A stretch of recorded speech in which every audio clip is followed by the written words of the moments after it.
اسلامیہ ہم آج عرس تاج الشریعہ میں حاضر ہیں، جو اپنے زمانے میں سیدنا سرکار اعلیٰ حضرت مجدد دین و ملت کے منبع فیض اور سر چشمہ زہد و تقویٰ تھے۔ ان کے حالات آفتاب سے زیادہ روشن، ان کی زندگی کا ہر رخ ہدایت پر مشتمل۔ وہ اگر خاموش رہتے تو خاموشی ان کی خطبہ پڑھتی تھی، اور اگر وہ خطاب فرماتے تو آپ کا خطاب دنیا میں سکوت قائم کر دیتا اور لوگ ان کی طرف متوجہ ہو جاتے۔ ان کی باتوں کے لیے دلوں میں ایسی کشش ہوتی تھی، ان کی زیارت کے لیے لوگوں میں ایسی مقناطیت کا احساس ہوتا تھا کہ ان کی زیارت تو زیارت رہی، ان کا نام گرامی جب کسی کے سامنے لیا جاتا تو لوگوں کے ہوش اس طرف متوجہ ہو جایا کرتے۔ یہ میرے حضور تاج الشریعہ کی ایک شان تھی۔ الحمدللہ جب علم کی مجلسوں میں بیٹھتے تو سارے علماء ان اپنی اپنی بحثوں کو پیش کرنے کے بعد جب آپ کے کلام کی سماعت سے مستفید ہوتے تو اب یہ کہنے پہ سب مجبور ہوتے کہ کلام الامام امام الکلام، اور انہی کی بات کے اوپر انہی کی گفتگو کے اوپر بڑے بڑے سیمیناروں کا فیصلہ ہو جایا کرتا تھا۔ حضور تاج الشریعہ کو میں نے خود یہ پایا کہ بے شک سرکار دو عالم صلی اللہ علیہ وسلم سے ان کا عشق بے مثال تھا، اور اس دربار سے فیوض و برکات کا ایک چشمہ ان کی طرف بن کر آتا۔ اللہ تعالی ہمیشہ آپ کے فیوض و برکات کو قائم رکھے۔ اب میں یہ کہہ دینا چاہتا ہوں کہ عرس جو بھی ہو، کسی کا بھی ہو، تو اس وقت اعلیٰ حضرت کا ذکر ضرور آتا ہے۔ ایسا معلوم ہوتا ہے کہ ہر عرس میں اعلیٰ حضرت کا عرس شریک ہے، بلکہ میں نے تو یہاں تک محسوس کیا کہ جب غوث اعظم کا تذکرہ ہوتا ہے تو اس تذکرے کے ساتھ اعلیٰ حضرت کی باتیں ضرور آتی ہیں۔ غریب نواز کا ذکر ہوتا ہے تو وہاں بھی اعلیٰ حضرت نظر آتے ہیں۔ جہاں آپ دیکھیں وہاں پر اعلیٰ حضرت ضرور اس بزرگوں کی بزم میں ایک خاص علامت کے ساتھ موجود ہے۔ کیا وجہ ہے کہ اللہ تعالی نے میرے اعلی حضرت کو یہ قبول عام عطا فرمایا؟ وجہ صرف یہ ہے کہ جان و دل ہوش و خرد سب کو مدینے پہنچے۔ تم نہیں چلتے رضا، سارا تو سامان گیا۔ میرے آقا سرور کائنات کی بارگاہ کے لیے سیدنا اعلی حضرت نے اپنا سب کچھ تج دیا۔ بلکہ آپ یوں کہیں کہ بریلی میں اعلی حضرت کے زمانے میں ایک مجذوب رہا کرتے تھے جن کو لوگ دھوکہ شاہ کہتے تھے۔ اب کیوں دھوکہ شاہ کہتے اللہ بہتر جانے۔ ممکن ہے کہ اس وجہ سے کہتے ہوں کہ لوگوں کے بیچ میں بیٹھے بیٹھے نہ کوئی آیا نہ گیا، وہ غائب، اور نہ کوئی آیا نہ گیا اور وہ دیکھ رہے ہیں کہ موجود ہے یہاں۔ شاید ان کے اسی عمل کی وجہ سے لوگ دھوکہ شاہ ان کو کہتے تھے کہ آنا بھی دھوکہ، جانا بھی دھوکہ۔ یہ بہرحال جو کچھ بھی ہو، ایک مرتبہ اپنا ڈنڈا بجاتے ہوئے زمین پر ٹیکتے وہ اعلی حضرت کے دارالافتاء میں پہنچ گئے۔ عرض کرتے ہیں کہ بڑے مولوی صاحب، آپ فتویٰ غلط کیوں دیتے ہیں؟ غلط فتویٰ مت دیا کیجیے۔ اعلی حضرت نے فرمایا میرا کون سا فتویٰ غلط ہے؟ انہوں نے کہا آپ کہتے ہیں کہ رسول پاک صلی اللہ علیہ وسلم کی حکومت زمین پر بھی ہے اور آسمانوں پر بھی ہے۔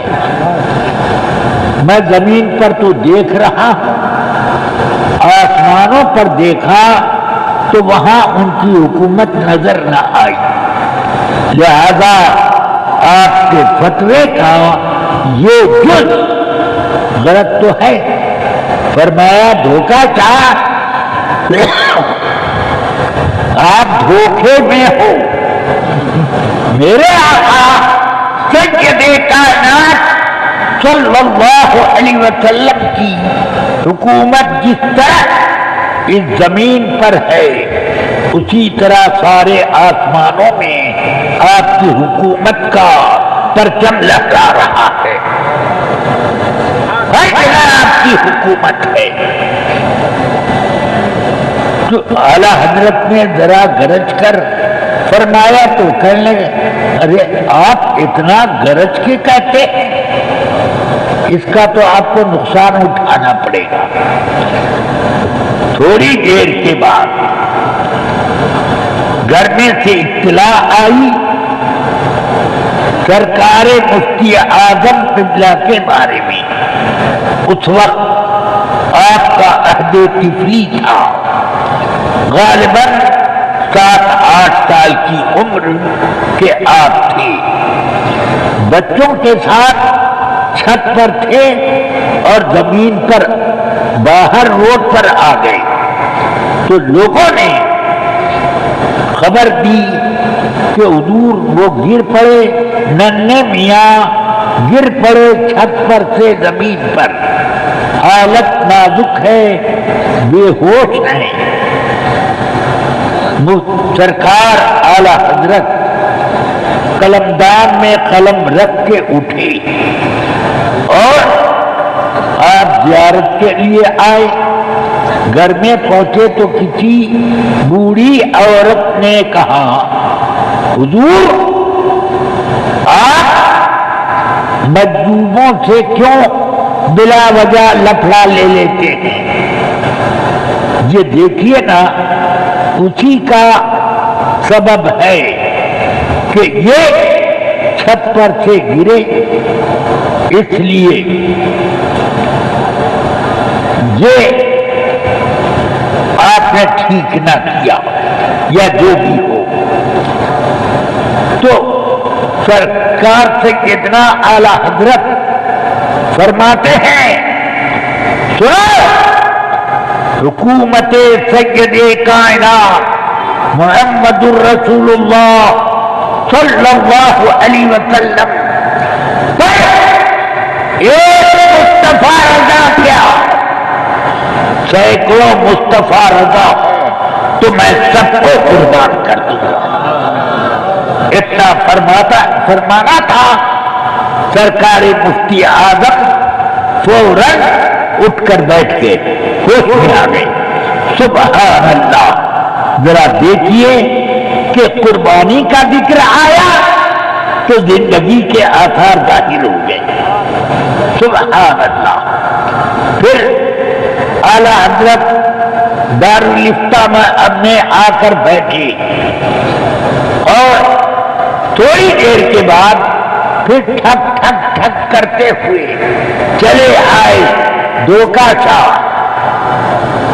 دارالفتہ میں پہنچے، بڑے مولوی صاحب آپ ٹھیک ہی کہتے ہیں اور آپ کا فتویٰ بالکل صحیح ہے، اب ہم کو بھی نظر آ رہا ہے کہ رسول پاک کی حکومت آسمانوں میں ہے۔ سبحان اللہ! اعلی حضرت صرف اس بات نہیں کرتے تھے، مشاہدہ بھی کرا دیتے تھے۔ ان کو یہ سمجھ میں نہیں آیا کہ اعلی حضرت کی یہ کرامت ہے کہ ان کو وہ نگاہ عطا فرما دی جس سے آقا کائنات کی حکومت کا جلوہ ان کو نظر آنے لگا۔ سمجھ میں آئی نا؟ یہ ہے میرے اعلیٰ حضرت اور میرے سرکار مفتی اعظم۔ سبحان اللہ! اعلیٰ حضرت کا دیدار مجھ کو تو نہ ہو سکا اس وجہ سے کہ آپ 40 میں اس دنیا کو الوداع کر گئی، مگر میں اس وقت تو نہیں تھا۔ میرے کئی بھائی اعلیٰ حضرت کے میرے بڑے بھائیوں میں کم سے کم 4 بھائیوں نے اعلیٰ حضرت کی بیعت کا شرف پایا ہے،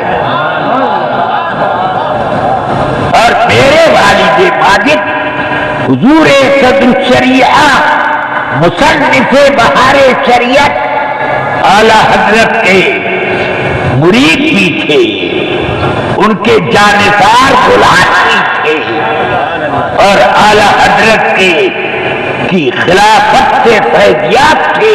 اس طرح پر کہ تمام خلفاء جب صدر الشریعہ کو کوئی خط لکھتے تو اس میں احب الخلفاء کا لقب ضرور دیتے۔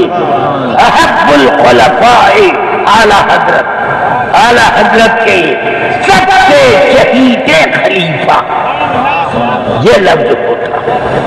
سبحان اللہ! اعلیٰ حضرت رضی اللہ عنہ کی دنیا سے کوچ کرنے کے 14 سال بعد میں پیدا ہوا، تو پھر کیسے میں ایک نابینا آنکھ لے کر ان کی زیارت کرتا ہوں؟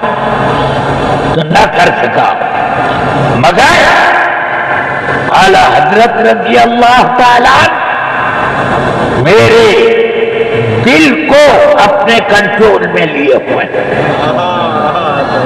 اور سنیت کی خدمت میں نہیں کرتا، اعلیٰ حضرت کراتے ہیں۔ سمجھ گیا؟ اور مجھے اس کا پورا احساس ہے کہ اعلیٰ حضرت رضی اللہ تعالیٰ کس طرح مجھے کنٹرول فرما رہے ہیں۔ ہر مشکل موڑ پر وہی آسانیاں لاتے ہیں اور ہر مقابلے میں وہی پشپرا ہوتے ہیں. سبحان اللہ. اور سرکار سیدنا اعلی حضرت رضی اللہ عنہ میرے مرشد کریم سیدنا سرکار مفتی اعظم جن کا میں مرید کب ہوا؟ اس وقت کا کوئی مرید شاید صفحہ ہستی میں ہے کہ نہیں. 1948 میں مرید ہوا. 1948 میں 52 سال 1900 میں گزرے اور 22 سال ادھر گزرے. اب اتنی عمر والا مرید اپنی مریدی کی اتنی لمبی عمر رکھنے والا شاید میرے علاوہ کوئی ہے کہ نہیں. مل جائے تو میں بہت زیادہ اس کا شکریہ ادا کروں گا کہ میرے قد کے مطابق میرا ایک بھائی تو مل گیا، پیر بھائی تو مل گیا. بہرحال سیدنا سرکار مفتی اعظم ایسے ہیں اعلی حضرت کا جلوہ. جن لوگوں نے اعلی حضرت کا دیدار کیا ہے ان لوگوں نے میرے سامنے بارہا یہ بیان کیا کہ ہم لوگ جب مفتی اعظم کی زیارت کرتے ہیں فوراً اعلی حضرت کا چہرہ مبارک سامنے آ جاتا ہے. معلوم ہوتا ہے کہ انہی کی زیارت میں مصروف جلوہ تھی اعلی حضرت کا شکل و صورت میں اور علم میں کیا جلوہ تھے. سبحان اللہ. اپنے دور طالب علمی میں اور اپنے شیخ الحدیث ہونے کے بعد بھی بہت سے مسائل میں کتابی مسائل سرکار سے پوچھتا تھا. برجستہ اس کا ایک بہت ہی شاندار دل نشین جواب عطا فرماتے تھے. سمجھ گیا؟ جو آدمی کتائی بڑا عالم ہو پڑھانا چھوڑ دیتا ہے تو کتاب کا علم اس کا کم سے کم پھیکا تو پڑ ہی جاتا ہے. سمجھ گیا؟ جیسے آج کل میں نے منطق اور فلسفی پڑھانا چھوڑ دیا تو اب میرے سامنے اس کے ابعاد کچھ دھندلے ہو گئے. سمجھتے ہیں؟ مگر میرے سرکار مفتی اعظم کا علم ہر وقت تازہ رہتا اور سبحان اللہ کبھی کبھی اپنے علم کا ایک نرالا جلوہ بھی دکھاتے. میں نے ایک بحث ذکر کی تحاوی شریف کی. میں نے عرض کی حضور امام تحاوی سیدنا امام اعظم رضی اللہ تعالی عنہ کے شاگردوں کے شاگرد کے شاگرد ہے. سمجھ میں آئی بات؟ ہاں. تو یہ پوتا پر پوتا شاگرد ہے. انہوں نے ایک باب قائم کیا. باب من طلق امرأته فی لیلۃ القدر. یہ بیان ہے اس بات کا کہ جو شخص اپنی بیوی کو یوں طلاق دے انت طالق فی لیلۃ القدر، لیلۃ القدر میں تجھ کو طلاق، تو اس کو طلاق کب پڑے گی؟ فرمایا یہ بحث مجھے فقہ کی کتابوں میں نہ ملی، مگر امام طحاوی کا یہ فضل ہے، کرم ہے کہ انہوں نے اپنی کتاب شرح معانی الآثار میں قال ابو حنیفہ وقال ابو یوسف کر کے وہ سب بات لکھ دی۔ حدیثیں امام اعظم کے مطابق، حدیثیں امام ابو یوسف کے مطابق، امام ابو یوسف نے فرمایا کہ جس روز وہ یہ بولا اس روز سے جس دن سال پورا ہوگا تب طلاق پڑے گی، اس وجہ سے کہ سال میں ایک مرتبہ شب قدر آتی، اب وہ معلوم نہیں کہ کون سا دن ہے، اس لیے اس دن سے ایک سال پورا ہونے پر یہ متیقن ہو گیا کہ اس کی بیوی لیلۃ القدر پا چکی، طلاق پڑ گئی۔ امام اعظم فرماتے ہیں جب رمضان مبارک ختم ہو جائے، اس لفظ کے بولنے کے بعد رمضان مبارک آئے اور ختم ہو جائے تو اس آخری دن کی رات میں طلاق پڑے گی۔ سمجھ گئے؟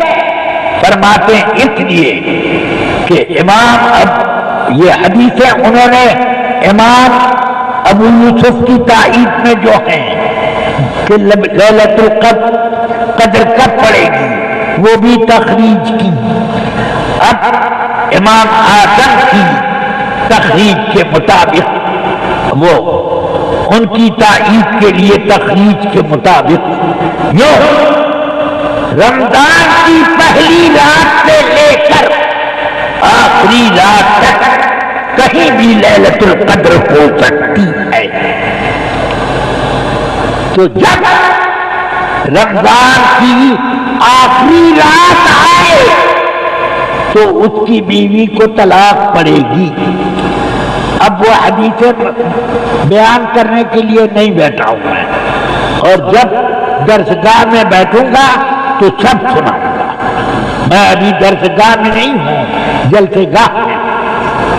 اب سنیے، میں نے یہ سب بات حضور سیدی و مرشدی آقا نعمت مربی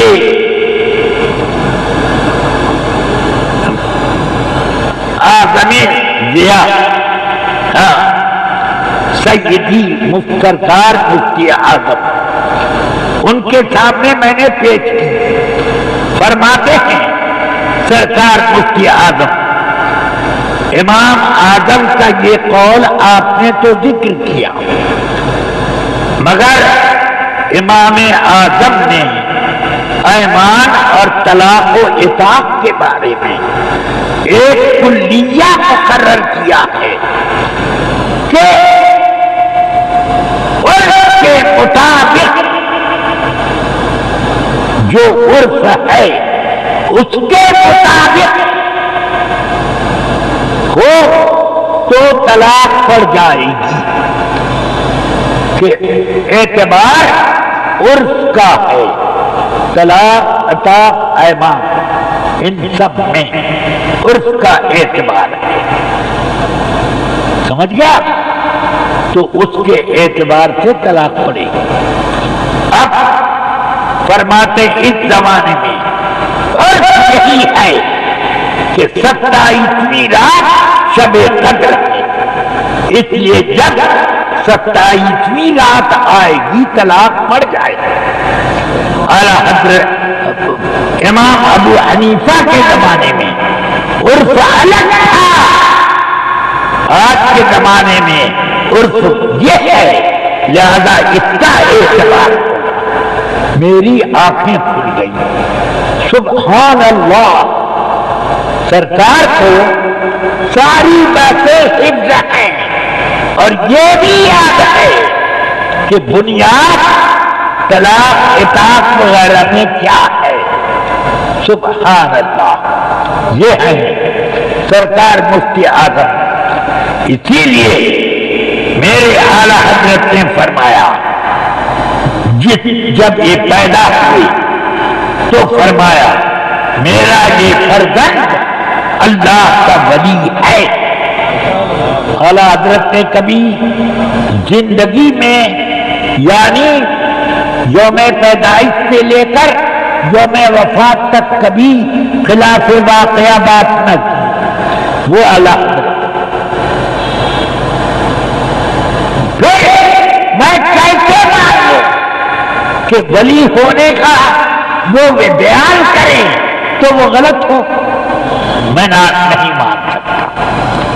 اس لیے اگر وہ ولی ہے تبھی تو کہا ولی ہے، اور اگر نہیں ہے کہہ دیا تو ولی ہو گئے۔ اللہ ان کی زبان کو واقعے سے مختلف نہیں رکھتا۔ سبحان اللہ، یہ میرے سرکار مفتی اعظم ہے۔ سبحان اللہ، میں فتوے لکھتا تھا چھٹیوں کے زمانے میں، میں یہاں آ جاتا بریلی شریف دارالفتہ میں، میں فتویٰ نویسی کرنے لگتا، سوچتا کہ کم سے کم سرکار مفتی اعظم میرے کچھ فتوے دیکھ کر الجواب صحیحن یا صحیحن میں اصلاح جو فرما دیں، اس کے بعد صحیحن لکھیں۔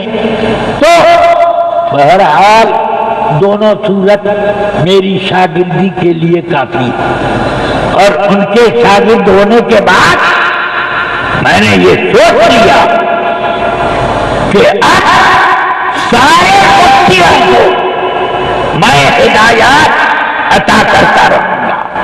کیوں کہ اب مفتی اعظم کا کوئی شاگرد نہیں رہا فتویٰ نویسی میں۔ بہرحال اگر کوئی رہا ہو تو یہ اس کی خوش قسمتی ہے، میں اس سے الگ نہیں جاؤں گا۔ بہرحال یہ مجھے کہنا ہے کہ حضور سیدی اعلیٰ حضرت وہ حضور سرکار مفتی اعظم رحمت اللہ تعالی علیہ اپنے منصب پر یکتا تھے۔ ان کے زمانے میں کوئی مفتی اعظم نہیں تھا۔ اگر کوئی مفتی اعظم کہلاتا ہے تو کسی شہر کا ہوگا، مگر مفتی اعظم علی الاطلاق وہ میرے مرشد گرامی قدر سیدنا شیخ امام مصطفیٰ رضا خان قادری رضی اللہ تعالیٰ عنہ، ان کے بارے میں ایک واقعہ مشہور ہے۔ آپ دارالفتہ میں اپنی بالکل عنفوانی شباب میں ابھی آپ کی داڑھی مبارک کے یہ کچھ شگوفے نکل رہے تھے، سمجھ گئے؟ اس وقت دارالفتہ میں آئے، دیکھا حضرت ملک العلماء فتویٰ لکھ رہے ہیں، اور سامنے فتاوی رضویہ جو قلمی تھی، اس وقت چھپی نہیں تھی، قلم سے لکھی ہوئی، وہ ڈیسک پر کھلی رکھی ہے۔ تو سرکار داخل ہوئے دارالفتہ میں، جیسے ہی نظر پڑی فرماتے آپ فتاوی رضویہ دیکھ کر فتویٰ لکھتے ہیں؟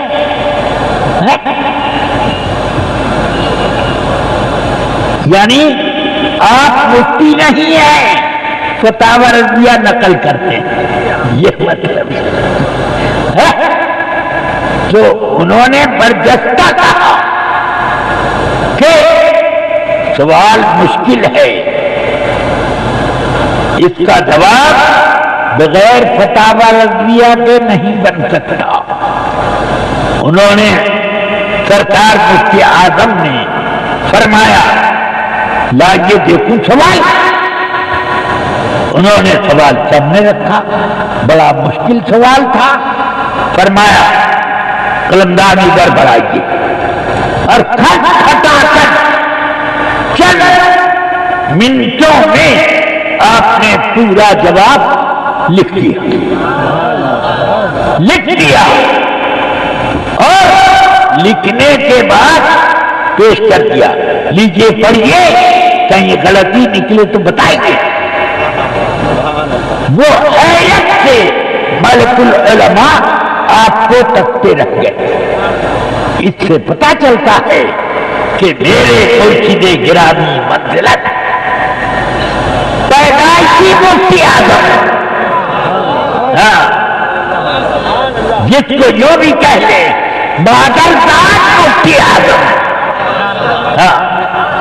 آج انہی کے قل کی تاریخ ہے۔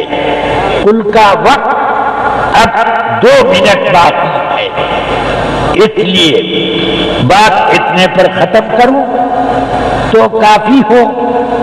درود شریف پڑھیں تو ایک بات اور کہتے ہیں، اللہم صلی علی سیدنا و مولانا محمد معدن الجود والکرم وعلى آلہ واصحابہ وبارک وسلم۔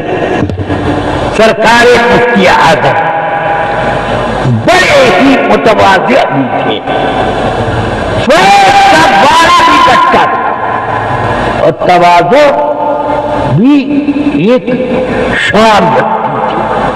سبحان اللہ۔ یہ حال کہ جس اسٹیشن پر ٹرین کے انتظار کے لیے بنچ پر بیٹھ جاتے، بھیڑ لگ جاتی جلسے کی طرح، اور غیر مسلم لوگ اپنے اپنے بچوں کو گود میں اٹھائے، اس کو دم کر دیجئے، اس کو پھونک مار دیجئے، اس کو دم کر دیجئے، اس کو یہ حال سرکار مفتی اعظم کا۔ سبحان اللہ۔ کون تشریف تھی اس بات کی؟ حجت الاسلام رضی اللہ تعالیٰ کے بارے میں میں نے اپنے بزرگوں سے سنا، فرماتے تھے حضرت حجت الاسلام جب ٹانگوں پہ بیٹھ کر نکلتے تو لوگ دکانیں چھوڑ کر کے نیچے اتر آتے سلام کرنے کے لیے۔ ان کا حسن و جمال ایسا تھا کہ سبحان اللہ، لوگ دیکھتے تو دیکھتے ہی رہ جاتے تھے۔ مفتی اعظم کو اسی طرح دیکھنے والوں میں غیر مسلم لوگ کبھی یہ کہہ دیتے، ارے یہ منوش نہیں ہے، یہ دیوتا ہے۔ کان میں آواز آئی، لا الہ الا اللہ، یہ کیا کرتے ہیں؟ لا الہ الا اللہ، یہ کیا کرتے ہیں؟ یوں ارشاد فرماتے تھے۔ سمجھ گیا؟